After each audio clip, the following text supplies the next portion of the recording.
Hello everyone. I am I am Ravijan. आज हम sampling methods वाला जो चैप्टर है उसको कंप्लीट करने के बाद एस्टिमेशन वाला चैप्टर लेते हैं। और ये जो एस्टिमेशन वाला जो चैप्टर है कंप्लीटली सैम्पलिंग वाले मेथड्स पे, सैम्पलिंग वाले कंसेप्ट पे बेस्ड है, rather than we can say कि हम उसका एक्सटेंशन ही है। इसमें बेसिकली जो कंसेप्ट है वो क्या है वो हम समझेंगे। और आप इस चैप्टर को रीड करने से पहले जो हमारे जो सैम्पलिंग मेथड्स के कंसेप्ट है उनको अच्छे से रीड कर लीजिए कि जो एस्टिमेशन इस चैप्टर में हम पढ़ेंगे कि एस्टिमेशन क्या होता है और इसका सैम्पलिंग के साथ कैसे रिलेशनशिप है। तो हम स्टार्ट करते हैं और इसके बेसिक कंसेप्ट पे जाते हैं। सबसे पहले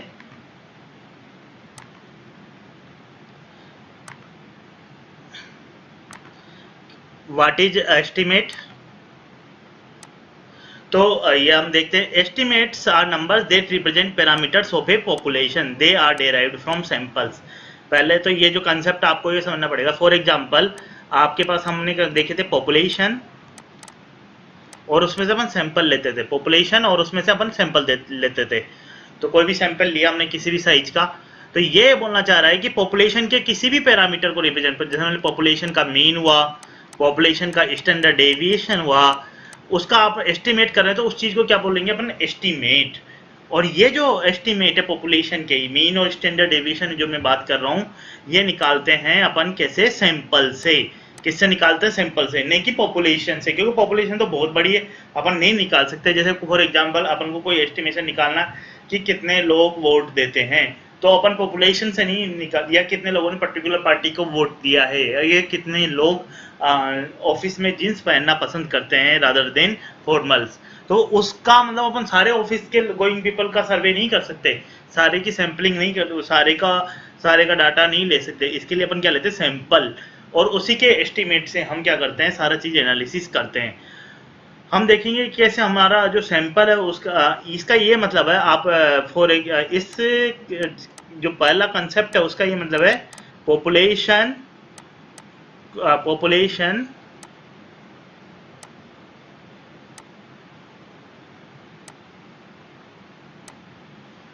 पॉपुलेशन पॉपुलेशन स्लेस सैंपल। ये जो है, सॉरी ये बार बार ये हो रहा है। अभी हम देखते हैं पॉपुलेशन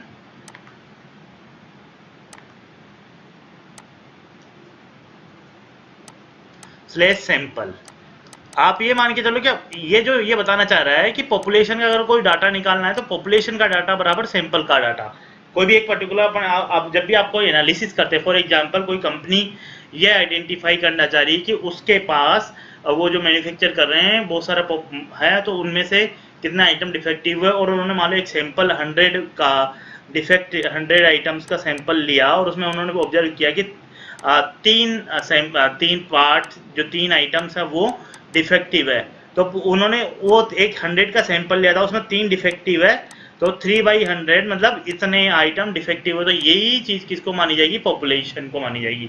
तो पॉपुलेशन में भी क्या यही एक्सटेंड कर देंगे कि पॉपुलेशन में भी आइटम डिफेक्टिव होने का प्रोपोर्शन क्या है, सैंपल है। ये सारी चीजें हमारी बुक्स में सारी डिटेल में समझाई गई है, आप चाहे तो एक बार रीड भी कर सकते हैं। पर कंसेप्ट यही है कि पॉपुलेशन जो सैंपल का डाटा है वो रिप्रेजेंट करता है पॉपुलेशन से। और हमने जो लास्ट चैप्टर में सैंपलिंग पढ़ा था उससे कैसे रिलेट होता है वो अभी हम देखेंगे। उसके आगे जो दिया हुआ है, point estimate, a single number that is used to estimate in a population parameter. For example ये जो मीन और स्टैंडर्ड डेविएशन।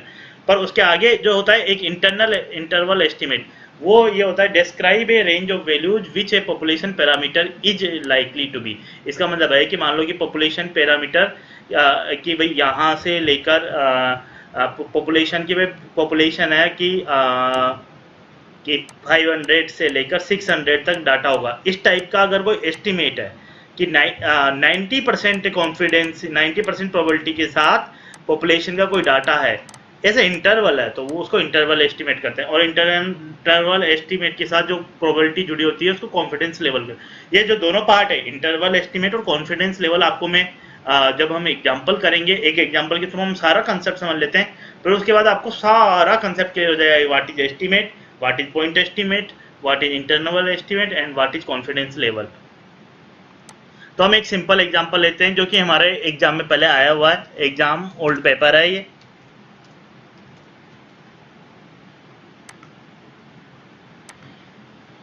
और इसी से आपको पूरा कंसेप्ट समझ में आ जाएगा।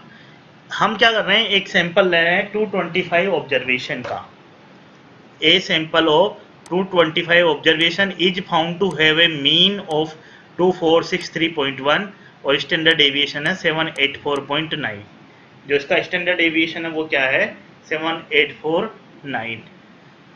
तो ये जो हमारा ये जो क्वेश्चन है, इसमें क्या है कि आपको पॉपुलेशन के बारे में कुछ नहीं दिया हुआ है। पूछा है what is 98% two sided confidence interval for the population mean. पर पूछ रहा है पॉपुलेशन के बारे में, और एक सैंपल लिया है उन्होंने 225 ऑब्जर्वेशन, यानी कि बहुत सारे सैंपल लिए, ऐसा कुछ नहीं। तो मैंने आपको बताया था कि पिछले चैप्टर में हमने कंसेप्ट पढ़ा था पॉपुलेशन, और उसके बाद अपन ने पढ़ा था कि जो सैम्पलिंग डिस्ट्रीब्यूशन है उसमें क्या है, एक सैंपल्स मीन, जो कि पॉपुलेशन। पर यहाँ पर जो अपन को पॉपुलेशन के डाटा पता नहीं थे, यहाँ पर एक चीज और आ गई कि अपन ने एक अकेला सैंपल लिया। यहाँ तो बहुत सारे सैंपल्स के मीन की बात कर रहे थे, सैंपल्स मीन। यहाँ पर अपने एक सैंपल लिया, उसकी साइज 225 थी और उसका मीन क्या आया है 2463.1, और उसका स्टैंडर्ड डेविएशन क्या आया है 784.9। तो ये जो सैंपल का मीन है उसको ही आप क्या मानोगे, पॉपुलेशन का मीन। क्या मानोगे, पॉपुलेशन का मीन। तो 2463.1, और जो इसका जो सैंपल का स्टैंडर्ड डेविएशन है उसी को आप क्या मानोगे, पॉपुलेशन का स्टैंडर्ड डेविएशन। क्या मानोगे, पॉपुलेशन का स्टैंडर्ड, मतलब एक सैंपल जो पर्टिकुलर है वो उसको रिप्रेजेंट कर रहा है। पर जो इसका डाटा का एनालिसिस करना है अपन को क्या करना पड़ेगा इसका, पर ये जो पॉपुलेशन है इसके बारे में हमें ये नहीं पता कि नॉर्मली डिस्ट्रीब्यूटेड है। ये क्या एक्चुअली क्या है, नॉर्मली डिस्ट्रीब्यूटेड नहीं है। अदरवाइज तो अपन अपने पास जो ग्राफिकल थिंग थी उसको सोल्व करके कि और इसका आंसर निकाल लेते, पर अपन को पता नहीं पॉपुलेशन। पर अपन को ये पता है कि पॉपुलेशन नहीं होगा, पर सैंपल्स का जो मीन है वो क्या है, वो हमारे पास क्या है, नॉर्मली डिस्ट्रीब्यूटेड है। तो इसलिए अपन क्या कर देते हैं, इस सैंपल्स के मीन का, जो कि पॉपुलेशन को रिप्रेजेंट कर रहा है, पॉपुलेशन को, ये सैंपल्स का मीन सैंपल को रिप्रेजेंट नहीं करता है, ये किसको रिप्रेजेंट करता है, पॉपुलेशन को रिप्रेजेंट कर रहा है। ये आपको मैं एग्जांपल के थ्रू जो कंसेप्ट बता रहा हूँ ये कंसेप्ट काम आएंगे। तो ये सैंपल्स का मीन, सैंपल नहीं, ये किसको रिप्रेजेंट कर रहा है, पॉपुलेशन को। तो ये सैंपल्स का मीन मतलब पॉपुलेशन को रिप्रेजेंट कर रहा है, और इसका स्टैंडर्ड डेविएशन क्या हो जाएगा 784.9 डिवाइडेड बाई √225। ठीक है, तो ये हो जाएगा, ये अपन ने पढ़ा ही था। और 784.9 डिवाइडेड बाई √225, तो ये आंसर आ जाएगा 52.33। अब ये आपका जो क्या है, सैंपल्स मीन या standard error of the mean. और ये जो यहाँ पर मीन, अब ये जो चीज रिप्रेजेंट करेगा, ये किसको रिप्रेजेंट करेगा, ये जो रिप्रेजेंट करेगा ये पॉपुलेशन के मीन को रिप्रेजेंट करने के लिए है। ये आपको समझना है कि ये रिप्रेजेंट किसको कर रहा है, पॉपुलेशन को। एक पर्टिकुलर सैंपल को तो रिप्रेजेंट नहीं कर रहा है, ये पॉपुलेशन में से बहुत सारे सैंपल लिए आपने, उनका मीन, उन सैंपल्स के मीन का मीन ये होगा, उन सैंपल्स के मीन का स्टैंडर्ड डेविएशन ये होगा, मतलब बेसिकली ये सैंपल पॉपुलेशन को रिप्रेजेंट करेगा इस तरीके से। तो अब आपके पास आप ये पूछा पॉपुलेशन के मीन के लिए जो है, क्योंकि पॉपुलेशन का ये वाली चीज स्टैंडर्ड, ये नॉर्मल डिस्ट्रीब्यूटेड नहीं थी, पर ये वाली चीज क्या है, नॉर्मली डिस्ट्रीब्यूटेड है। क्योंकि अपन को पता है क्रिटिकल लिमिट थ्योरम से कि जो हमारे पास जो थ्योरम हमने पढ़ी उससे हमें ये पता लग गया कि अगर पॉपुलेशन अगर नॉर्मली डिस्ट्रीब्यूटेड भी नहीं है तो भी सेंट्रल लिमिट थ्योरम से हमारे पास जो सैंपल्स का मीन है वो क्या होगा, नॉर्मली डिस्ट्रीब्यूटेड होगा। अब ये पूछ रहा है 98% प्रोबेबिलिटी चाहिए, टू साइडेड कॉन्फिडेंस इंटरवल। ये क्या होता है, इसका मतलब ये इंटरवल एस्टिमेट पूछ रहा है पॉपुलेशन मीन के लिए। तो अभी अपन क्या करते हैं, इसका एक ग्राफ बनाते हैं ऐसे, जो अपन ने समझा ही था। तो इसका जो मीन है इसको आप यहाँ तक ही मानिए, ये चीज आप कट कर दीजिए, ये ऐसे जा रहा है। तो इसका जो मीन है वो अपन को दिया हुआ है 2463.1, और स्टैंडर्ड डेविएशन अपन को कितना है इस ग्राफ का 52.33। ठीक है, पर आपको टू साइडेड कॉन्फिडेंस इंटरवल चाहिए 98%। इसका मतलब ये बोलना चाह रहा है कि आपको एक ऐसा इंटरवल बताना है पॉपुलेशन की मीन का। यहाँ पर ये जो डाटा है वो क्या है, पॉपुलेशन मीन। ठीक, क्या है, पॉपुलेशन मीन, इसके बीच में है या सैंपल्स के मीन का मीन। तो ये पॉपुलेशन का जो मीन है वो यहाँ है, और यहाँ पर क्या है, प्रोबेबिलिटी। तो अपन को पता है कि यहाँ ये वाला एरिया 50%, ये वाला, पर 98% चाहिए टू साइडेड को। मतलब कि ये बोलना चाह रहा है टू साइडेड, मतलब दोनों तरफ लो आप, मीन के इधर की तरफ भी जाओ और मीन के इधर भी जाओ, मतलब लेफ्ट हैंड साइड में भी जाओ, राइट हैंड साइड में भी जाओ, और 90 तो, और आपको ऐसा इंटरवल बताना है कि आपका डाटा आने की प्रोबेबिलिटी क्या हो, उसमें 98% हो, मतलब आधा इधर जाना है आधा इधर जाना है, तो मतलब 98/2, तो 49% ये होना है। तो आपको 49% इधर जाना है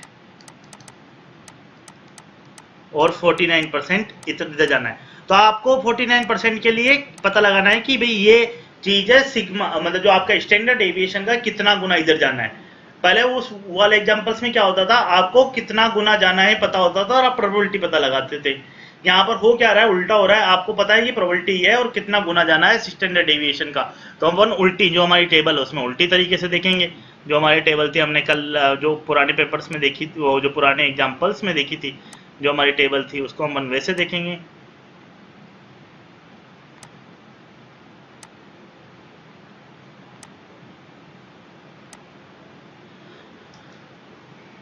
तो हमारे पास जो है, हम लोगों ने इसको समझा भी था, तो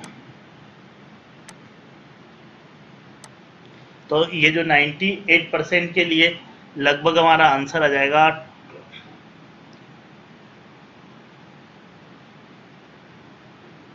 98 का 49, तो यहाँ पर आ रहा है 49.02, 49.01, तो 49.3, 49.01, ये 4898, तो अपन इसको ले लेते हैं, तो ये हो गया 2.32, और इसकी या अपन इसको यहाँ ले लेते हैं, ये वाला 2.323, 2.323, तो 2.32, तो ये लगभग क्या हो गया, 2.32 और 2.33 के बीच में हो गया।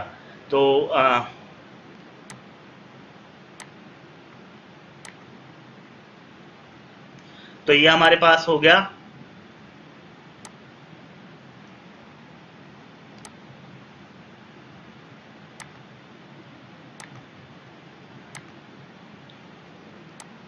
2.32 और 2.33 के बीच में, तो अपन ले लेते हैं इसको 2.325, 2.325। तो मतलब आपको क्या जाना है, 2.325 इंटू सिग्मा इधर जाना है, 2.325 इंटू सिग्मा इधर जाना है, और 2.325 सिग्मा इधर जाना है। और सिग्मा जो आपके पास कितना दिया हुआ है, आपके पास 52.33, तो 2.325 इंटू 52.33, तो ये आ रहा है 121.66, लगभग कितना आ रहा है 121.66। तो आपको इधर जाना है इतना, तो ये क्या हो जाएगा 2463.1 माइनस 121.66, तो ये हो जाएगा 2463.1 माइनस 121.66, तो ये आ जाएगा 2341.44, और जो इधर वाला आ जाएगा, या इसमें ये चीज जुड़ेगी, तो 2463.1 प्लस 121.66।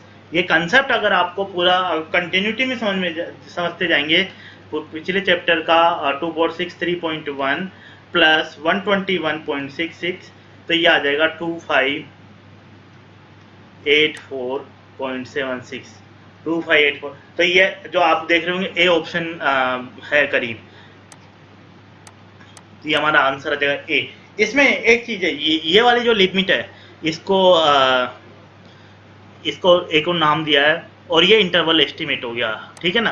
कॉन्सेप्ट बिल्कुल सिंपल है, इसी पे बेस्ड बहुत सारे क्वेश्चन आते रहते हैं आपके एग्जाम में, और एक पक्का क्वेश्चन आएगा आपका 5-6 नंबर का, इसको केस स्टडी भी बोलते हैं। आप लोग जो लोग ये एग्जाम दे रहे हैं उसको केस स्टडी मानते हैं, तो इसको केस स्टडी बोलते हैं। हालांकि इसमें कोई केस नहीं है, हो सकता है जब पेपर सब्जेक्टिव होते होंगे तब बहुत सारे केस भी आते होंगे, सोल्व भी करना पड़ेगा आपको, कुछ चीज़ें सब्जेक्टिव आंसर भी देना पड़ता होगा, तब केस होता है। बट ठीक है, अभी अपन को जो ये चीज़ है वो ये क्या हो गया, इस चीज़ को अपन नाम देते हैं अपर कॉन्फिडेंस लिमिट। क्या नाम देते हैं, अपर कॉन्फिडेंस लिमिट। इसका मतलब आप इस लिमिट से इस लिमिट के बीच में जाएंगे तो आप 98% श्योरिटी के साथ, 98% कॉन्फिडेंस के साथ कहते हैं कि इस पॉपुलेशन का डाटा इसके बीच में ही लाई करेगा। आप 98% श्योर है। देखो आपके पास कितने कम डाटा थे, फिर भी अपन निकल लिया, क्योंकि अपना जो बेसिक अजम्पशन ये चल रहा है कि पॉपुलेशन भी नॉर्मल डिस्ट्रीब्यूटेड नहीं है, कोई बात नहीं, पर जो सैंपल्स का मीन है वो क्या है, नॉर्मल डिस्ट्रीब्यूटेड, और अपन ने वैसे सोल्व कर लिया। अब अपन इसी में आगे चलते हैं। ये देखो ये क्वेश्चन काफी इंपॉर्टेंट है जो आपका कंसेप्ट क्लियर करेगा। नहीं, what is the interpretation of confidence interval in one. तो आप देख रहे हो कि 90% probability population mean falls, 98 population that population means fall, sample mean, population mean. तो 95% तो कोई मतलब ही नहीं है, क्या अपन तो 98% देख रहे हैं, और इसमें आउटसाइड द इंटरवल रेंज नहीं, ये भी कोई मतलब, पर ये बी और सी ये जो काफी इंपॉर्टेंट है, population mean falls within the interval. Sample mean की बात नहीं हो रही, एक सैंपल का मीन नहीं, पॉपुलेशन मीन या और सैंपल्स मीन का मीन, सैंपल्स मीन का मीन, तो वो पॉपुलेशन मीन को क्या कर रहा है, रिप्रेजेंट कर रहा है, या स्टैंडर्ड पॉपुलेशन मीन को रिप्रेजेंट कर रहा है। ये कंसेप्ट है, इस पे बेस्ड बहुत से क्वेश्चन आते रहते हैं एग्जाम में, तो अगर आपको क्लियर होगा तो ही आप कर पाएंगे। इसका जो अगला पार्ट है वो और से इंटरेस्टिंग है, पर इससे एक कंसेप्ट हमारे और क्लियर होगा। अब की बार आपको ये बोल रहा है कि जो अगर बाय डिफॉल्ट बोला जाए तो वो क्या होता है, अपन एक दोनों तरफ जाते हैं मीन के, जनरली अपर कॉन्फिडेंस लिमिट और लोअर, पर ये आपको बोल रहा है कि 98% वन साइडेड अपर बाउंडेड वर्ड है, अपर कॉन्फिडेंस वगैरह नहीं, ये बोल रहा है कि अपर में बाउंडेड है तब कॉन्फिडेंस इंटरवल होता है और 98% प्रोबेबिलिटी लेनी है। तो आपको जो पहले वाला लास्ट वाला एग्जाम्पल था उसी में यहाँ से हम डाटा ले लेते हैं।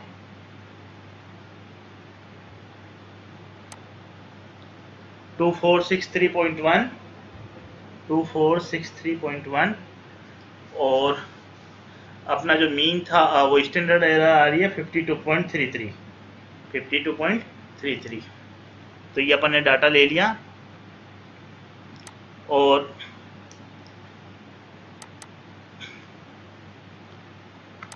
ये अपन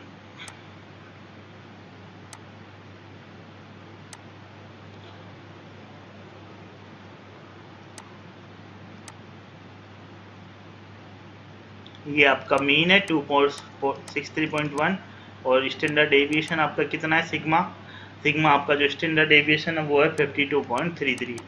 अब आपको ये बोला है कि आपको एक साइड जाना, अपर बाउंड होना है, upper bound confidence interval limit, मतलब आपको लोअर साइड में कोई बाउंडेशन नहीं है, लोअर साइड में कहाँ तक जाना है, माइनस इन्फाइनाइटी तक जाना है। तो आप भी ऑप्शन दे, कई बार आपको जो एग्जाम में क्वेश्चन होते हैं ना, आप ऑप्शंस की तरफ नजर जरूर डाल लीजिए, ऑप्शन क्या बोल रहे हैं, तो आपको ये इंडिकेट कर देगा कि आंसर डी तो होगा ही नहीं।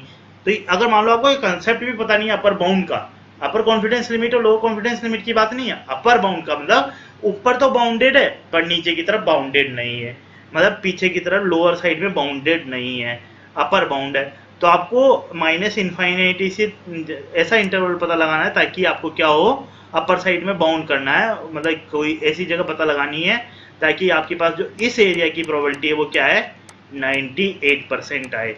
और अपन को पता है कि इस एरिया की प्रोबेबिलिटी तो पता नहीं, पर अपन को पता है कि यहाँ तक कितनी प्रोबेबिलिटी है, 50%। इसको अपन ऐसे कर देते हैं, तो इसकी प्रोबेबिलिटी क्या है, 50%। तो अपन को पता लगाना है कि एक ऐसा एरिया, तो ये हो जाएगा 48% के लिए आपको क्या लगाना है, 48% के लिए आपको जेड पता लगाना है। जेड का मतलब सिग्मा का कितना गुना होगा, 48% के लिए पता लगाना है। तो 48% के लिए आपको वापस से टेबल रेफर करनी पड़ेगी। 48% के लिए आपको टेबल रेफर करो, तो आप इससे पहले जो टेबल है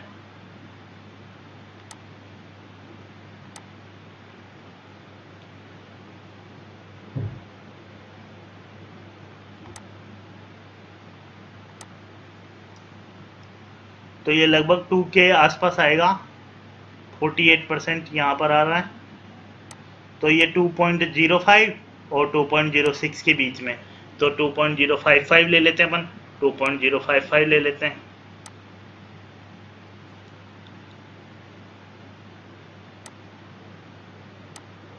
तो ये हो जाएगा 2.055। ठीक है, तो सिग्मा का कितना गुना जाना है इधर 2.055, मतलब ये चीज़ कितनी हो जाएगी 2.055 इंटू 52.33। सिग्मा का कितना गुना, सिग्मा का कितना गुना है 2.055 इंटू 52.33, ये आ जाएगा 107.53। ये किसमें जोड़ना है 2461 में 2463.1 प्लस 107.35, तो ये हो जाएगा 246163.1, तो ये आ जाएगा 2570.63, तो ये आ जाएगा 2570.63, तो आंसर क्या हो जाएगा ए हो जाएगा, एक ए आंसर आपका हो जाएगा। क्लियर है। अब इसमें आगे अगला क्वेश्चन, वही क्वेश्चन है जो अपन ने पहले पढ़ा था, वही कंसेप्ट है कि व्हाट इज द प्रोबेबिलिटी, तो अपन को 90 नहीं 95 की बात नहीं करनी, 98 प्रोबेबिलिटी है, और सैंपल मीन नहीं पॉपुलेशन मीन नहीं, sample population mean, sample mean नहीं, बस ये क्वेश्चन है। तो देखो सारे क्वेश्चन बहुत सिंपल है। उसके बाद एक लास्ट क्वेश्चन अपन लेते हैं। अब इसमें क्या बोल रहा है वो कि अपर बाउंड नहीं किया, लोअर साइड में बाउंड किया। तो देखो आप इसके जो ऑप्शंस है उसी से आपको आइडिया लग जाएगा कि इसमें क्या हो रहा है कि लोअर साइड में बाउंडेड, तो ये ऑप्शन तो पहले ही कट हो जाएगा। इनमें से एक ऑप्शन आ रहा है कि हम लोअर साइड में बाउंडेड है, ये अपन बात करें 2463.1, और जो है आपको क्या करना है, इधर की तरफ कोई बाउंडेशन नहीं है, मतलब आपको इधर तो जाना है, तो 50% एरिया इधर से लेना है और इधर से कितना लेना है 48% ही। 48% के लिए अपन ने देखा था सिग्मा का कितना गुना होता है, सिग्मा का कितना, तो सिग्मा का कितना गुना होता है 2.055, तो 2.055 इंटू अपन ने किया था 52.3, वही जो डाटा तो वही रहेगा, तो 2.055 इंटू 52.33, तो ये आ रहा 107.53, और ये किस में करना पड़ेगा, इसमें से घटाना पड़ेगा क्योंकि इधर की तरफ जा रहे हैं ना। तो 2463.1 माइनस 107.53, तो क्या हो जाएगा 2463.1 माइनस 107.53, तो ये आपके पास आंसर आ जाएगा 2355.6, तो इसका आंसर क्या हो जाएगा बी आंसर हो जाएगा। तो ये क्वेश्चन भी काफ़ी सिंपल है, पर आपको कंसेप्चुअल क्लियर हो तो आप हर क्वेश्चन कर पाएंगे एग्जाम। फिर इसी में वो एक इंटरवल पूछा है, तो इसका आंसर बिना हम कर सकते हैं कि पॉपुलेशन मीन फायर करेगा, इसका आंसर ये वेरिएंस नहीं, पॉपुलेशन मीन, इसमें सारे पॉपुलेशन मीन लिखा हुआ है, तो पर बाकी में तो प्रोबेबिलिटी गलत है, इसमें पॉपुलेशन वेरिएंस नहीं, पॉपुलेशन मीन की बात कर रहे हैं, क्योंकि अपन ने क्या करा था standard error of the mean word use किया है, इसका मतलब वो मीन ऑफ द पॉपुलेशन को रिप्रेजेंट कर रहा है। अगर आप ये कंसेप्ट को समग्रता में समझेंगे तो ये सारे क्वेश्चंस कर पाएंगे। तो मैं इसलिए आपको बोल रहा हूँ कि आप सारा चीज इसको कंसेप्चुअली समझ ले, तो ये दोनों चैप्टर एक ही चैप्टर है, इनको अलग अलग जरूर दिया हुआ है। जैसे बॉन्ड इन्वेस्टमेंट और टाइम वैल्यू ऑफ मनी एक ही कंसेप्ट है, ऐसे ये भी एक ही सिंपल कंसेप्ट है, आप कंसेप्चुअल वही समझिए। और आपको कोई भी डाउट हो तो कमेंट बॉक्स में पूछ सकते हैं, कॉल कर सकते हैं, और व्हाट्सएप नंबर पे भी फ़ोन कर सकते हैं। आप ये चैनल सब्सक्राइब कर लीजिए, आपके फ्रेंड्स के साथ भी शेयर करिए, किसी को भी अगर कोई हेल्प मिल जाए तो बेस्ट है। Thank you very much.